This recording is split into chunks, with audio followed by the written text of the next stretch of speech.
سوال: عورت کو سجدہ اور جلسہ میں پاؤں کیسے رکھنے چاہیے؟ جواب: عورت کے لیے قدمین کو کھڑا کرنا سنت نہیں، جیسا کہ فتاوی شامی میں ہے کہ عورت سجدہ اور جلسہ میں پاؤں کو کھڑا نہ کرے،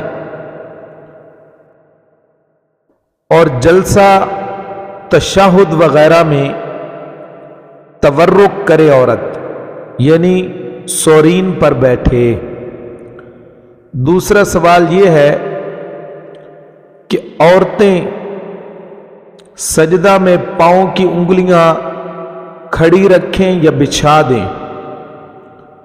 تو اس کا جواب یہ ہے کہ عورتوں کے حق میں پاؤں کی انگلیاں کھڑا کرنا مشروع نہیں ہے۔ تیسرا سوال یہ ہے کہ عورتیں جو ہیں وہ سجدہ کس طرح کریں؟ تو اس کا جواب یہ ہے